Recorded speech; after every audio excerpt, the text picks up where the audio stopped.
warahmatullahi wabarakatuh. Yang saya hormati pimpinan, yang saya hormati Ibu Menteri, Pak Sekjen, Pak Wakil Menteri, Pak Pejabat Eselon 1 dan hadirin yang kami hormati. Saya pernah menyesali saya punya daerah tidak punya tambang. Waktu kira-kira tahun 2007-2008 saya menyesali benar, Bu Pimpinan. Kenapa daerah saya tidak punya tambang? Ya. Tapi setelah saya duduk di DPR RI, saya keliling Indonesia melihat wajah tambang Indonesia, barulah saya bersyukur. Ternyata saya mensyukuri daerah saya tidak punya tambang. Karena memang Ibu Menteri, kerusakan ini adalah persoalan masa depan kita. Dan kalau ini masih terlalu besar kepentingan ekonomi dengan kepentingan lingkungan, maka akan menjadi persoalan dalam mengeksploitasi lingkungan dan kehutanan kita. Begitu juga antara kepentingan korporasi dengan kepentingan masyarakat perlu tetap diseimbangkan. Karena di masa-masa yang lalu, terus terang, kepentingan korporasi terlalu besar. Apakah ini untuk mendapatkan BNPB, mendapatkan pendapatan negara, semuanya memang seperti itu.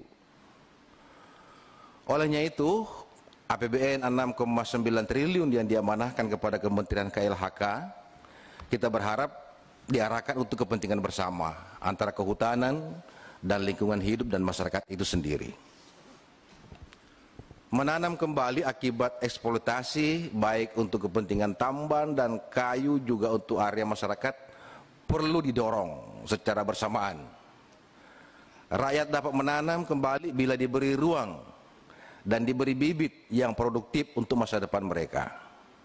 Nah ini, rakyat tidak bisa menanam kalau sepanjang dia dikasih bibit, Pak, pasti dia tanam. Kita harap bibit produktif itu adalah bibit yang berjangka panjang, yang 25 tahun ke atas, yang produktif bisa mendatangkan ekonomi. Begitupun saya berharap dapat membantu daerah-daerah dalam penanganan sampah. Sampah ini baik limbah B3 sampai kepada sampah rumah tangga. Saya mengapresiasi mengenai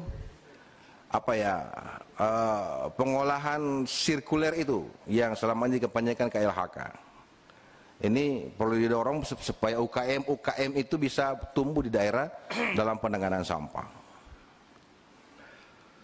Ya, kita semua menyesalkan persoalan DAK penugasan, di mana Bappenas secara otoritas kewenangan penuh untuk menyalurkan ke daerah tanpa memperhatikan usul dan pandangan kementerian. Ya, baru kita bahas di komisi. Ya, apa gunanya kita bahas di komisi kalau kita tidak bisa buat pertanyaan, buat kebijakannya? Olehnya itu, menunya dan alokasinya harus ada kewenangan Kementerian Lingkungan. Ya, atau kementerian masing-masing dalam mengalokasikan itu.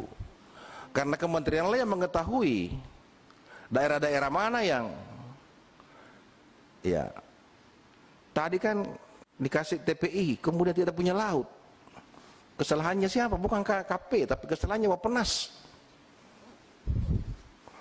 Ini kan lucu. Terakhir, saya mengingatkan bahwa Indonesia memang NKRI, tapi kebutuhan masyarakatnya berbeda-beda. Dengan demikian, dalam program perlu menyesuaikan dengan kepentingan daerah dan daerah pemilihan masing-masing. Jangan diseragamkan supaya hasilnya lebih maksimal. Fraksi Partai Demokrat dapat menerima anggaran KLHK tahun 2023 untuk selanjutnya diajukan ke Badan Anggaran DPR RI. Terima kasih. Wallahumma fiq. Wassalamualaikum warahmatullahi wabarakatuh.